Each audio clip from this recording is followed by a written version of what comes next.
안녕하세요. 국어 가르쳐주는 수지쌤입니다. 네, 오늘부터 유튜브에서 같이 국어를 공부해 보려고 하는데 오늘 처음 배울 부분은 중세국어예요. 근데 중세국어는 이름만 들어도 재미없을 것 같고 또 어려울 것 같지만 기본적인 개념 10가지 정도만 알아둔다면 시험에 출제됐을 때 무조건 맞을 수 있기 때문에 절대로 포기하면 안 되는 부분이에요. 네, 오늘부터 그래서 이제 수능 전에 마무리 정리를 한다고 생각하고 중세국어를 배워보도록 하겠습니다.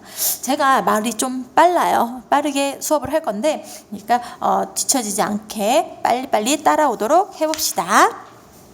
네, 중세국어의 기본적인 표기 원칙은 소리 나는 대로 적는다는 거예요. 소리 나는 대로 어떻게 적냐면 먼저 이어적기라는 게 있었어요. 이어적기는 나는 밥이 좋아 할 때 밥에 이를 붙이잖아요. 그러면 밥이 이렇게 썼다는 거예요. 밥이. 네, 앞에 있는 비읍을 뒤로 넘겨서 이어적기를 했다. 이어적기 말고는 뭐가 있었냐면 거듭적기라는 게 있었거든요. 거듭 적었다는 건 두 번 적었다는 거죠. 그렇죠? 그럼 어떻게 나타났을까요? 밥이 좋아 이렇게 나타났다는 거예요. 그 다음에 거듭적기 말고는 끊어적기라는 게 있었어요. 끊어적기는 어떻게 나타나냐면 밥이 좋아. 이거 많이 봤죠? 네, 그래서 이거는 중세국어의 표기 원칙이고 얘는 근대국어에 나타난 표기상의 특징이고 그리고 얘는 현대국어의 특징이다라고 하면 되겠습니다. 네, 되게 낯설죠, 이런 거는. 그렇죠? 그래서 중세국어 때는 이렇게 소리 나는 대로 적는 이어적기 방식을 택했고 중세국어에서 근대국어로 가면서 이렇게 두 번을 다 적는 거듭적기가 있었고 현대국어라면서 밥이 이렇게 소리 나는 대로 적지 않고 끊어서 적는 방식이 나타났어요. 근데 이 근대국어에 나타났던 이 거듭적기는요, 중세에서 현대로 넘어가는 이어적기에서 끊어적기로 넘어가는 사이에 있죠. 그렇죠? 과정에 있어요. 그래서 이걸 과도기적 표기 방식이다 라고 이야기합니다. 어쨌든 제일 중요한 거, 중세국어에서는 무슨 적기? 이어적기를 했다. 이어적기. 그 다음에 이제 여기가 이제 이어적기에 대한 설명이었고요. 그 다음에 팔종성법이라는 게 있었어요. 팔종성법은 종성, 받침표기에 8개만 적는다는 거예요. 받침표기에 8개만 적는다. 네, 그럼 그 8개가 뭐냐면 요렇게 8개예요. 음절 끝소리 규칙에서 배웠던 그녀 다리만 보여 있죠? 네, 이 그녀 다리만 보여에다가 시옷을 더한 거, 그게 바로 팔종성법입니다. 받침에다가 그럼 볼게요. 앞에 할 때 이걸 쓰고 싶어요. 받침에서 어떻게 소리 나죠? 비읍으로 소리 나요. 그럼 어떻게 적었을까요? 비읍으로 적었다는 거예요. 네, 그 다음에 끝. 티읕 받침이죠. 여기 티읕이 없잖아요. 그렇죠? 그러면 어떻게 소리 나요? 끝. 이렇게 소리가 났어요. 그럼 어떻게 적어요? 이렇게 적었다는 겁니다. 표기할 때. 현대국어 할 때는 이렇게 소리가 이렇게 나지 않아도 의미를 밝혀서 적지만 중세국어 때는 소리 나는 대로 적었기 때문에 이렇게 적었다. 이게 팔종성법입니다. 여기까지가 일단 중세국어의 일반적인 표기상의 원리. 그래서 소리 나는 대로 적는다. 이거였습니다. 그 다음에 배워볼 부분은 조사예요. 조사가 뭘까요? 조사는 명사 뒤에 붙는 거죠. 명사 뒤에. 예를 들어 나는 밥이 좋아. 나는 밥을 먹었어. 나는 밥도 먹었어. 이랬을 때 밥이 명사기 때문에 이가 조사가 되죠. 얘도 조사, 얘도 조사입니다. 그래서 이런 조사에 대해서 배워볼 거예요. 일단 제일 먼저 주격조사에 대해서 배워볼 건데, 주격조사. 현대국어에서의 주격조사는 이가 있고 가가 있죠. 이가 있고 가가 있어요. 책상이, 의자가 이렇게 나타나죠. 그죠? 네, 자음 뒤에서는 이, 모음 뒤에서는 가 이렇게 나타나요. 그런데 중세국어 때는 가가 없었어요.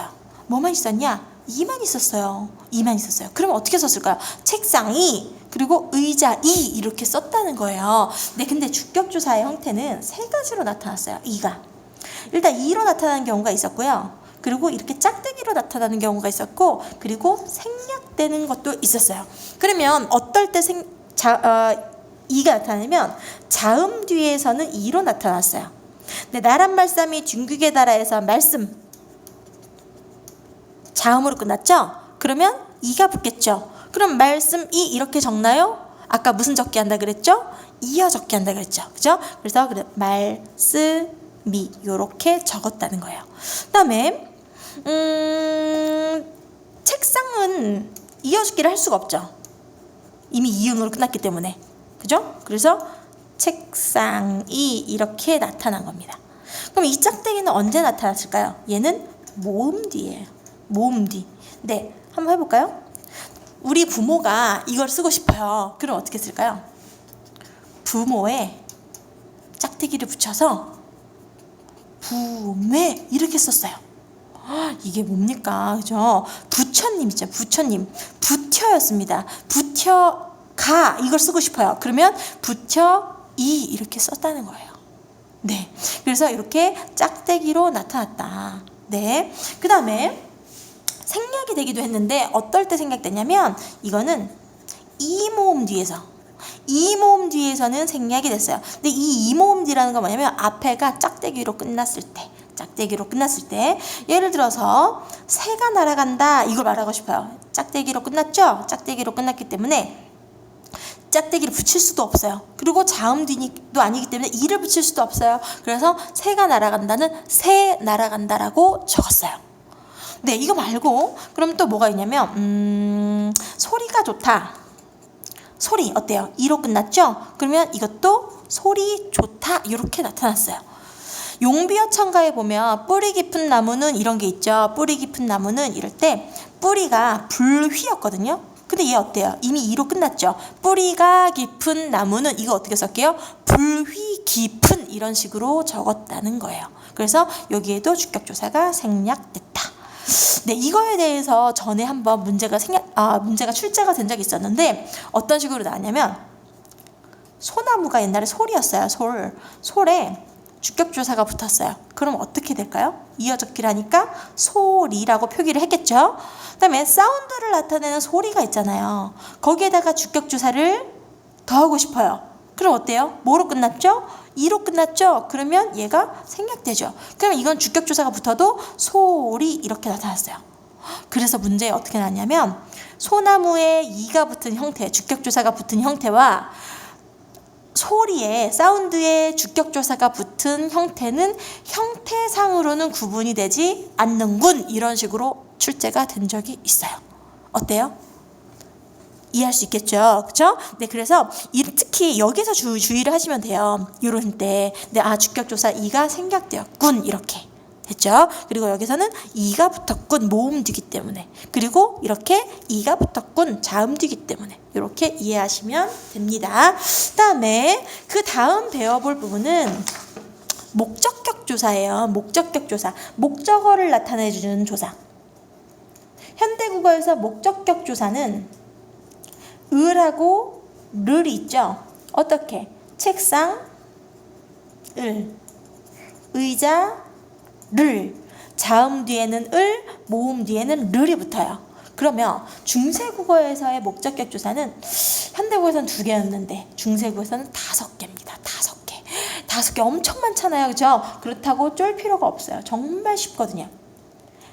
을 계통이 있었고요. 를 계통이 있었다는 거예요. 네, 그래서 를 계통과 을 계통, 당연히 얘는 자음 뒤, 얘는 모음 뒤.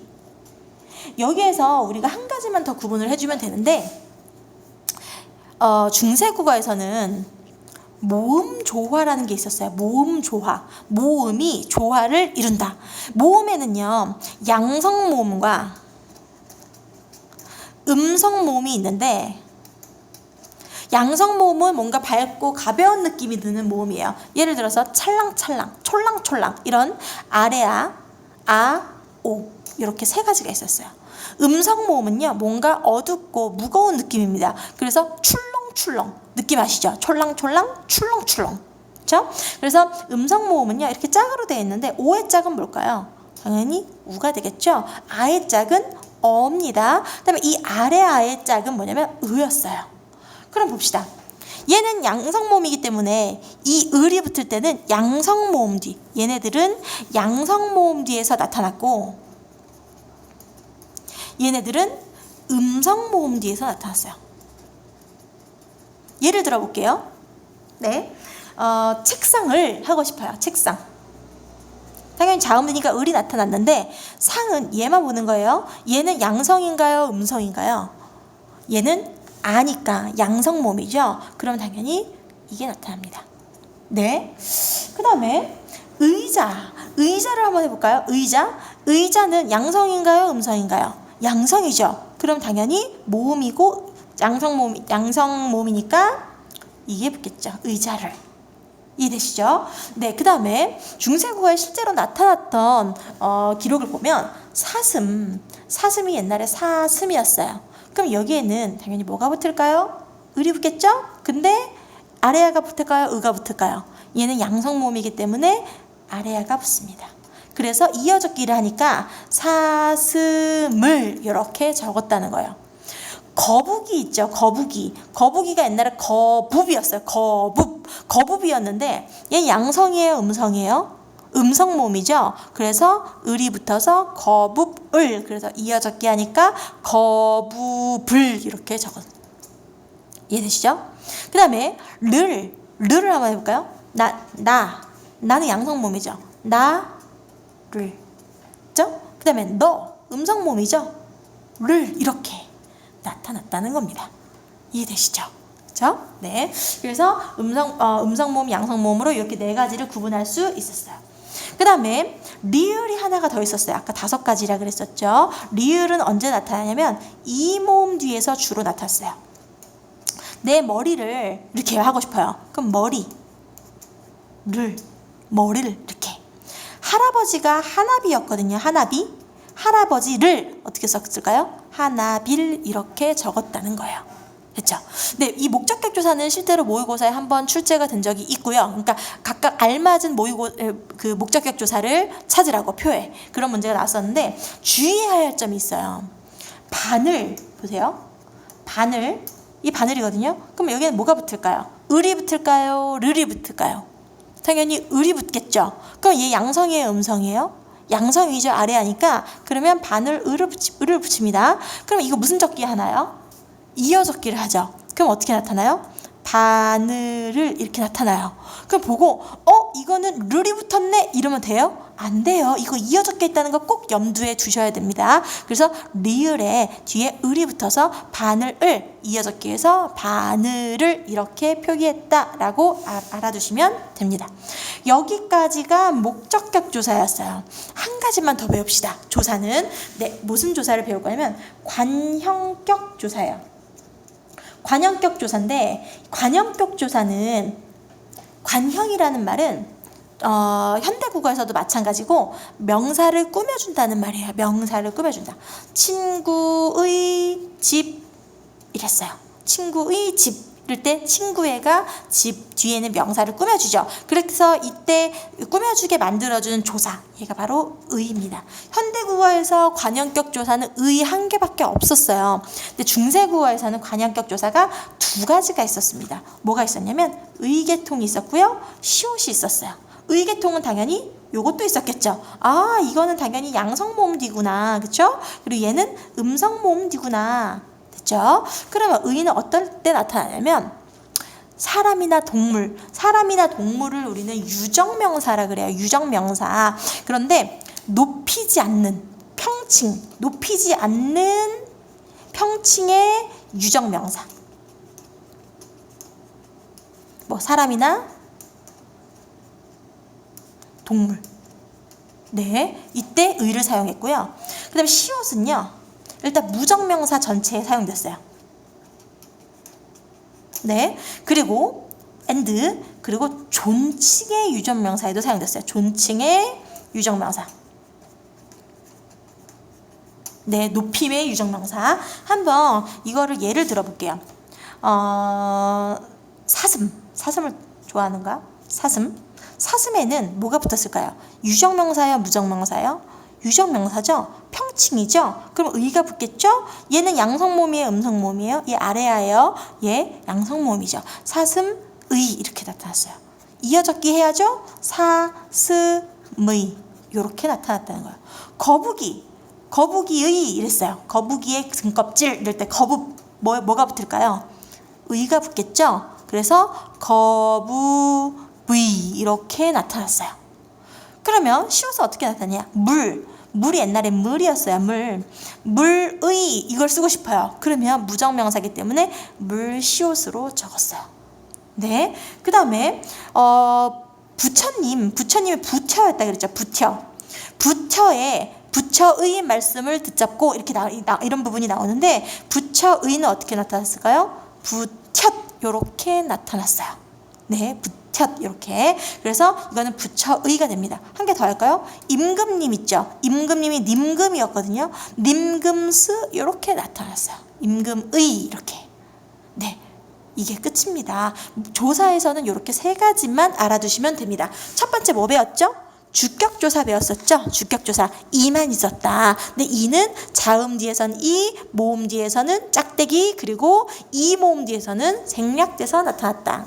말씀 이, 책상 이, 그 다음에 부모 이, 그 다음에 그래서 부처 이, 그리고 이 모음 뒤에서는 생략됐다. 그래서 세가를 쓰고 싶으면 그냥 뿌리가 쓰고 싶으면 뿌리, 그 다음에 소리가 하고 싶어도 그냥 소리 이렇게 적었다는 겁니다. 네.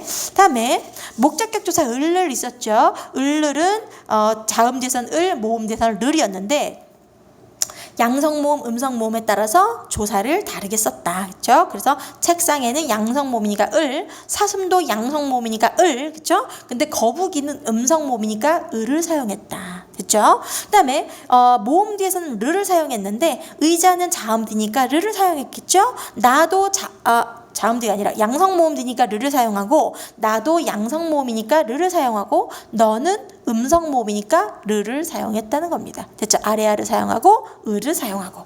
그래서 중세국어에서는 모음 조화가 잘 지켜졌다. 됐죠? 모음 조화가 잘 지켜졌다. 그리고 리을은 어떨 때 나타났다고요? 이 뒤에서 나타났다고요. 그래서 머리를 이렇게 나타났다. 그다음에 할아버지를 이랬을 때 하나빌 이렇게 나타났다.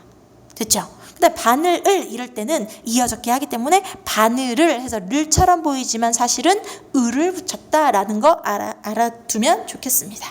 다음 관형격 조사 마지막이었죠. 관형이라는 거는 명사를 꾸며준다는 말이었어요. 친구의 집에 의.